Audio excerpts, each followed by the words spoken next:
Ó, aí foram fazer o proteoma do bicho, Marcos. O que é proteoma? Proteoma é assim, a gente é feito de proteína, certo? Sim.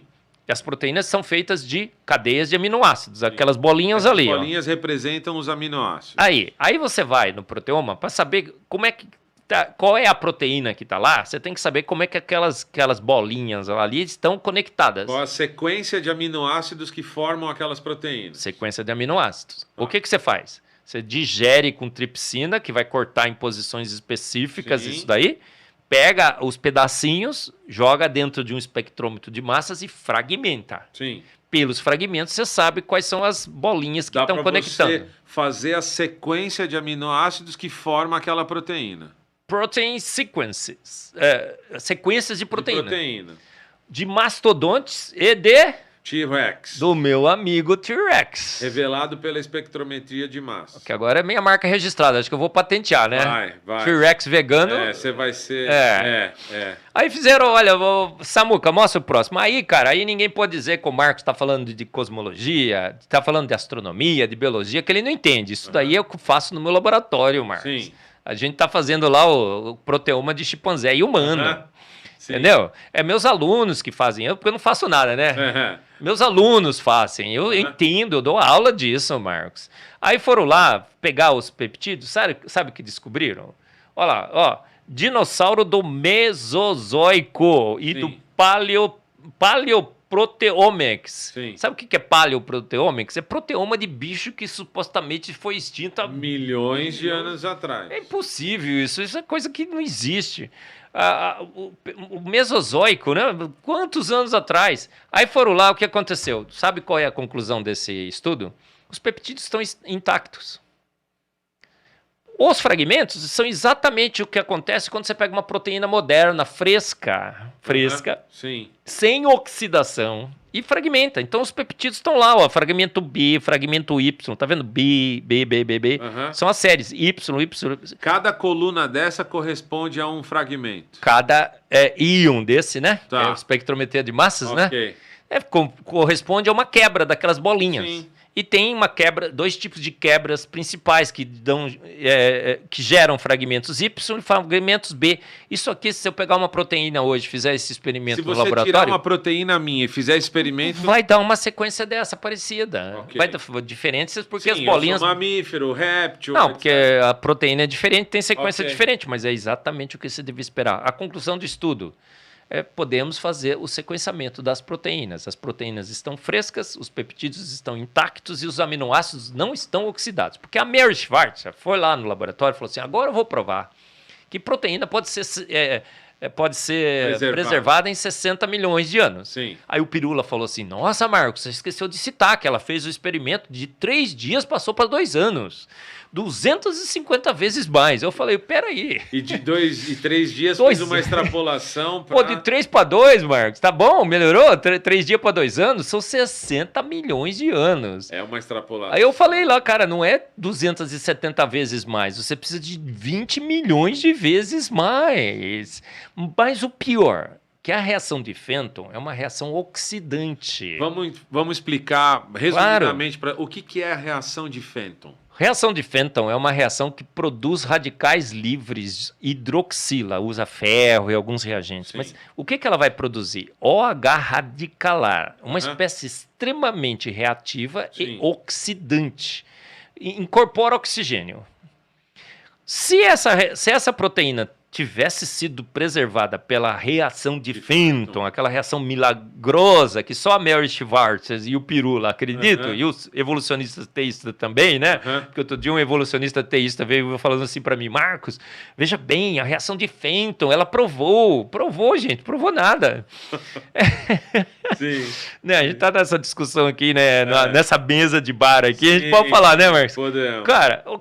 Cara, olha, veja bem, não era para aparecer os fragmentos B e Y. Essa reação de Fenton impede a presença desses fragmentos por causa da oxidação. Oxidação de muitos aminoácidos. Para você entender um pouquinho melhor, oxidação é uma reação de deterioração de substâncias químicas. Imagina um prego que está enferrujado.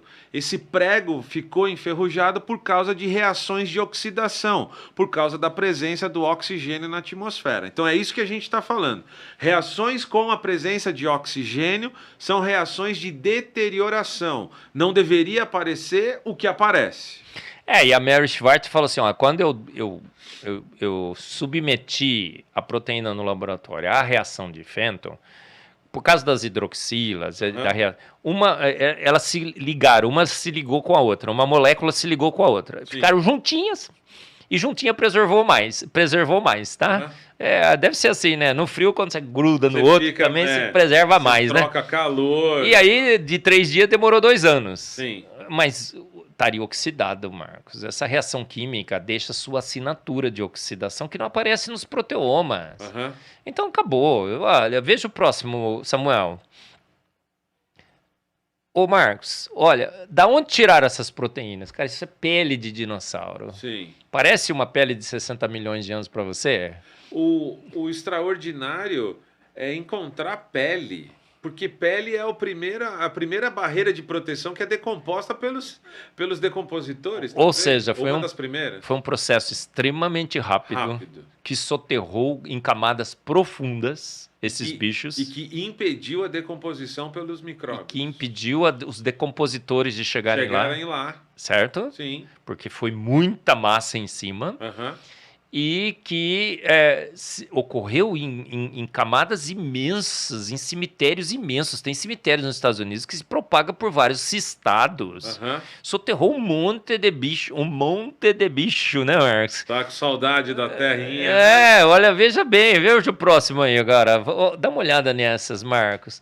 Aí, esse daqui, ó, é um dinossauro esquisitamente preservado. O esquisito não é esquisito, é complexamente. Dá uma olhada nisso, Marcos.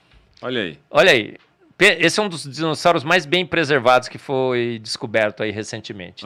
Dá uma olhada nos detalhes morfológicos. Eles dizem que esses detalhes morfológicos vão até o nível celular. Se você expande no microscópio, as células ainda estão lá. As células. Olha o próximo, Samuca. Vamos mais rápido aqui, ó. Cara, olha os detalhes, Marcos. Não tem... tá mineralizado. Marcos, mineralizado com esses detalhes sensacionais. Veja o próximo. São múmias de dinossauros. Olha, isso aqui é pele de estômago, intestino. Não sei o revestimento interno, né? Olha o próximo, Samuel. Olha, cara. Pode, 60 milhões de anos, parede do sistema digestório, isso?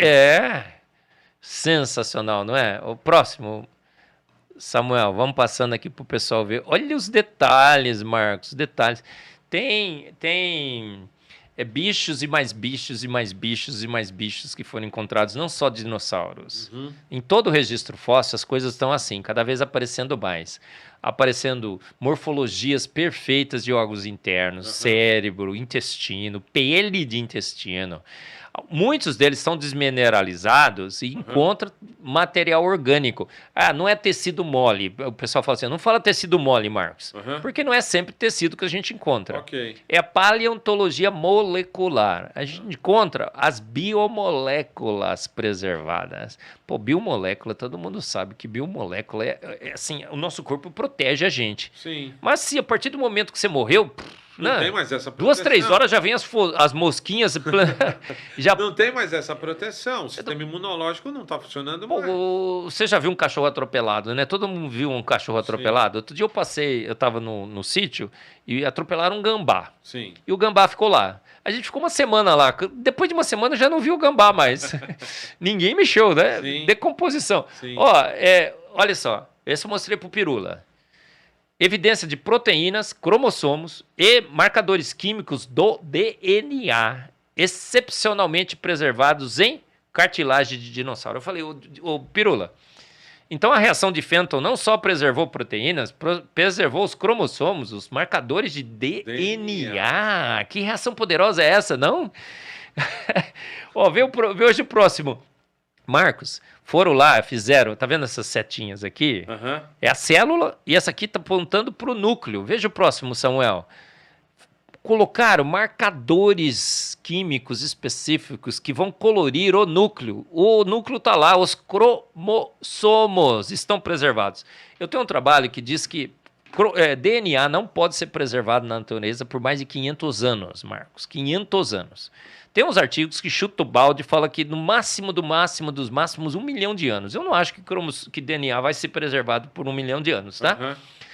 DNA se degrada, a gente sabe muito bem disso. Ele quebra e tudo. Sim. Pô, tá lá no centro. Aí, Marcos, foram... Aqui é a pá de cal, né? Mais uma pá de cal. Eu não sei se é pá de cal ou se é uma tonelada de cal. É um caminhão que... Radiocarbon in dinosaurs and other fossils. Cara, foram ver no registro fóssil. Cataram os caras, dinossauros e outros fósseis. Tinha o quê? Carbono 14. O que é o carbono 14? Vou explicar rapidamente pro pessoal. Tem carbono na natureza. Sim. Só que é o carbono 12. Tem que é 6 isso? Nêutrons e 6 prótons. Isso é a quantidade de partículas dentro do núcleo, é esse número aí. O carbono 12 é o normal. Sim. Mas tem um pouquinho de um outro tipo de carbono que é instável. É um radioisótopo que na natureza se decompõe e regenera o nitrogênio, da onde ele é formado. Ok. Como é que se forma carbono 14? Tá vendo ali naquele esqueminha? Não sei se todo mundo vendo, mas está um pouco pequeno, mas raios cósmicos batem na nossa atmosfera, transformam o nitrogênio 14 em carbono 14.